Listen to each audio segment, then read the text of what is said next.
इस वक्त की बड़ी खबर फिरोजाबाद जिले से। आज भारतीय किसान यूनियन भानु के कुछ पदाधिकारियों ने इस्तीफा देने की घोषणा की है और हम आए दिन देख रहे हैं कि भारतीय किसान यूनियन भानु के जो राष्ट्रीय अध्यक्ष भानु प्रताप सिंह है, मुजफ्फरनगर से सपा का प्रचार करते हुए दिखाई देते हैं और बसपा से पूजा अमरोही को समर्थन देते हुए दिखाई दे रहे हैं।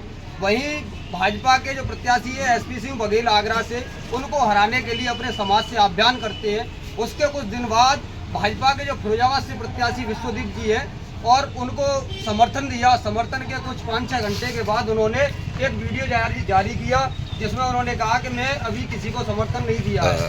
2 तारीख को समर्थन देने की बात गई, उसके बाद उन्होंने सपा का दामन थाम लिया। कुछ ही घंटों के बाद रामगोपाल जी का ट्वीट आता है कि हम भारतीय किसान यूनियन भानु के समर्थन का हमें कोई लालसा नहीं है और हम उस समर्थन को नहीं मानते हैं। तो उसी कड़ी में एक मिनट, जो रामगोपाल ने ट्वीट किया है उसका क्या कारण रहा? उसका कारण ये रहा है कि भारतीय किसान यूनियन ने जो उन्होंने समर्थन दिया था वो समर्थन को उन्होंने वापस कर दिया है और उसमें कहा गया है कि हमें 2-4 क्षत्रिय समाज के वोटों की आवश्यकता नहीं है।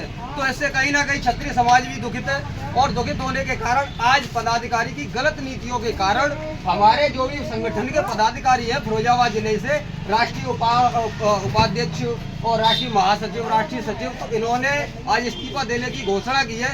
क्या कारण रहा है इस बार भारतीय किसान यूनियन भानु से इस्तीफा देने का, आप कुछ बताना चाहोगे दर्शकों को?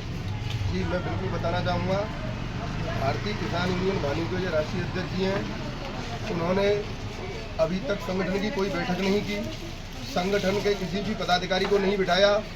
किसी को अगर समर्थन करना है या किस पार्टी में वोट करना है, किसी से कुछ नहीं कहा।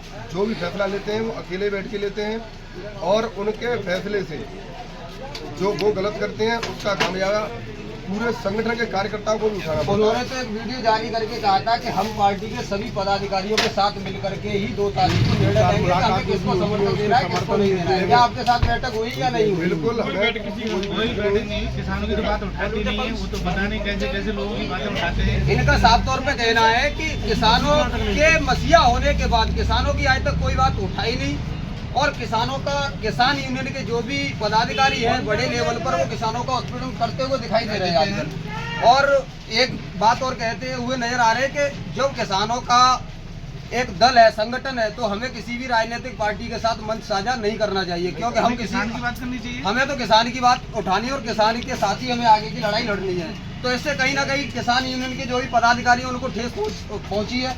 तो आप इस पर क्या कहना चाहोगे?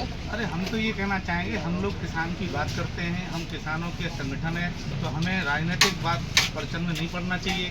अब जब हमारे राष्ट्रीय अध्यक्ष जी इस बात को कर रहे हैं तो हमें मजबूरी में हम लोग फिर अपनी पार्टी के पक्ष में हैं और हम भारतीय जनता पार्टी के साथ में हैं, क्योंकि हम तो इनकी नीति और नियति से तो हमें अच्छा लगता है कि मोदी और योगी जी की जो राजनीतिक कुशलता है बहुत ही अच्छी है और हमारा किसान भी, हमारा मजदूर भी और हमारा समाज भी सभी सुरक्षित है, अच्छे ढंग से है और सही राह चल रहा है। तो हम लोग भाजपा को समर्थन करते हैं। योगी मोदी भारत माता की, भारत माता की, वंदे वंदे जय श्री राम। इनका कहना है कि अगर पदाधिकारी टूट कर जाएंगे तो किसान यूनियन कहीं ना कहीं कमजोर होती हुई दिखाई देगी और जब किसान यूनियन कमजोर दिखाई देगी तो उससे अच्छा है कि कहीं ना कहीं हम दूसरा रास्ता लें। और योगी मोदी जी को जिताने का इन्होंने अभियान लिया है, ठाकुर विश्वदीप सिंह को इन्होंने जिताने के लिए अभियान किया है। तो इस बार फिरोजाबाद से क्या स्थिति बनी हुई है, क्या आपका विचार है चुनाव के लिए, आप बता सकते हैं? हमें तो विचार दिखाई दे रहा है, हम लोग जा भी रहे हैं, सब समाज में जा रहे हैं, हम एससी समाज में भी जा रहे हैं, बीसी में भी जा रहे हैं, जनरल में भी जा रहे हैं और सारे समाज का हमें तो एकजुटता दिखाई दे रही है। सनातन धर्म की हमें एकदम गूंज दिखाई दे रही है और हमेशा प्रभु श्री राम और प्रभु श्री कृष्ण के पद चिन्हों पर जो हमारी पार्टी चल रही है, सनातन धर्म के पद चिन्हों पर चल रही है, उस हिसाब से हम लोगों ने ये निर्णय लिया है कि हम हमेशा तो योगी जी और मोदी जी का साथ देंगे और उन्हीं के साथ कंधे से कंधा मिलाकर हम अपना भी जीवन यापन करेंगे। इस बार विश्वदीप जी को कितने वोटों से जिताना चाह रहे हैं? पिछली बार तो चंद्रसेन यादव 28,000 वोटों से जीते थे, इस बार आपका क्या मत है? इस बार हमारे विश्वदीप जी 1 लाख वोटों से जीतेंगे, कम से कम 1 लाख वोटों से। पिछली बार तो आप तीन विधानसभा सीटों को हारे थे, इस बार आपकी क्या राय है, क्या स्थिति है? हमारे जो योगी जी की जो पिछली विधानसभा में वोट पड़े थे, तो हम फिरोजाबाद विधानसभा को भी जीते थे और टूडला विधानसभा को भी जीते थे। लेकिन इससे पहले हम एसपी सिंह बघेल को जो हमने जिताया था, तो 56,000 वोटों से टूडला विधानसभा जिताई थी। इस बार हम कम से कम 70-80 हजार वोटों से टूडला विधानसभा इनका साफ तौर पर कहना है कि सिरसागंज, सुकोवा, जसराना पिछली बार हम हारे थे, लेकिन इस बार हम कमल खिलाने का काम करेंगे। बिल्कुल। टूडला विधानसभा कितने वोटों से जीत रहे हो? कम से कम 70,000 वोटों से हम टूडला विधानसभा जीत रहे हैं और हम फिरोजाबाद में 40,000 वोटों से वहाँ से जीत रहे हैं। बहुत बहुत धन्यवाद आप सभी का जुड़ने के लिए। आज जो वहाँ पे अखिलेश और टाटा सिक्का आए, उसके बारे में कुछ आपके प्रभाव पड़ा है? भाई क्या हम पे तो कोई प्रभाव नहीं पड़ा। हमने तो क्षेत्र में जब हम गए हैं तो हमने सुना है कि वहाँ के भाड़े की सारी मतलब भीड़ इकट्ठी करते हैं, पैसे दे दे के लोगों को भरा जा रहा है, मतलब लालच दे दे के उनको भीड़ को इकट्ठा किया जा रहा है। और हमें तो मतलब सब कुछ दिखाई दे रहा है, क्षेत्र से सारे आवाज़ आ रही है कि सब भीड़ मतलब पैसे से गए, हमें तो पैसा मिल रहा है, उसके कारण हम तो जा रहे हैं। हमें मजदूरी लेने में क्या आफत है, मजदूरी लेंगे, खाना भी मिलेगा और मतलब इसी वजह से उनकी भीड़ दिखाई दे रही है। सच्चा व्यक्ति है, जो अच्छा सनातनी है, वो तो हमारे साथ है, भारतीय जनता पार्टी के साथ है और हम लोग भारी बहुमत से विजयी होंगे और हमारे विश्वजीत जी बहुत अच्छे मतों से जीतेंगे, ये हमारा दावा है। इस बार आप मतदाताओं को क्या संदेश देना चाहते हो? 7 तारीख को मतदान का महापर्व है, इसमें किस तरीके से वो अपनी भागीदारी को निभाए?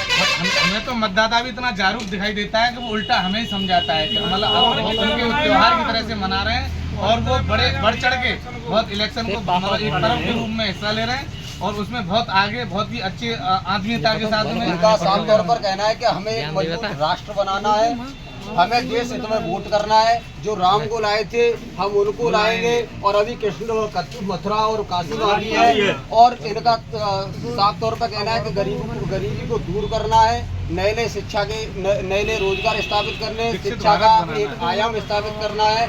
क्या इस बार आपको लग रहा है कि पूर्ण बहुमत के साथ तो भारतीय जनता पार्टी केंद्र में सरकार बनाने जा रही है? हमने तो मोदी जी की नीतियों को देखा है कि अभी तो इलेक्शन चल रहा है, उसके बाद में उन्होंने 100 दिन का अपना कार्यकाल भी तय कर लिया है अभी हमें करना क्या है। और उन्होंने तो एक राष्ट्र को मजबूत करने के लिए एक बहुत अच्छी नींव मजबूत की है और उसमें विकसित भारत की तरफ हमारा देश आगे बढ़ चला है और हमें विश्व में दिखाई भी दे रहा है कि हमारे भारत का डंका किस तरीके से बज रहा है और हमें इस बात की बड़ी खुशी है और हम मोदी जी के बहुत ही मुरीद है इस बात से कि हमारा मान सम्मान बढ़ रहा है। ये हम जानते हैं मोदी जी का बढ़ रहा है तो हमारा भी बढ़ रहा है और हमारा देश अब अग्रसर मतलब आगे बढ़ चुका है। फिरोजाबाद में किसानों के लिए क्या ऐसा होना चाहिए? यहाँ आलू की खेती होती है, मिर्च की खेती होती है, तो किसानों को आलू के लिए क्या लाभ मिल सके उसके लिए क्या हमें इससे पहले हमारा एक वहाँ मेला भी लगा था आगरा मंडल में, तो हमें बताया हुआ था सीड प्रोडक्शन के सेक्टर में वहाँ एक बहुत बड़ी बीज की फैक्ट्री भी लग रही है जहाँ से हमें कुछ क्वालिटी का बीज भी मिलेगा और हमारे आलू के व्यापार के लिए भी हमें आश्वासन दिया है कि तुम्हारे लिए हम पूर्ण रूप से हुए। हमें उनके भरोसे की, हमें उनकी गारंटी है, उनकी बात पर हमें भरोसा है कि किसानों के लिए हमारे अच्छे हित की बात करेंगे और एक्सपोर्ट भी होगा हमारा आलू, हमें उनकी बात पर पूरा भरोसा है। अच्छा, आप समाजवादी पार्टी को वोट क्यों नहीं करना चाह रहे हैं? वो गुंडों की पार्टी है भैया, कैसे समझ करेंगे? हम अपनी भैंसे थोड़ी खुलवानी है और हमें यहाँ बलात्कार थोड़ी करवाने हैं। हमारे किसान ऐसा कुछ कहना चाह रहे हैं, क्या हुआ ना? पिछली सरकार सपा की थी हमारे यहाँ तो 5 साल टूला वाला नारकी वाला 5 साल रोड टूटे हुए पे चले थे। अब देखो जगह जगह कितना रोडों का काम चल रहा है, ये किसी ने सोचू नहीं हुआ है। रोड ऐसे बनेंगे और बिजली नहीं आती थी, आज ट्रांसफार्म और का आते हैं, एक थोड़ा आप मोदी सरकार से बहुत बहुत धन्यवाद आप सभी किसान संगठन के पदाधिकारियों को जुड़ने के लिए और अपना इस्तीफा आप यहाँ भी देंगे। आप मैं कैमरामैन ताहिर सिद्दीकी के साथ बब्बू भगवान की खास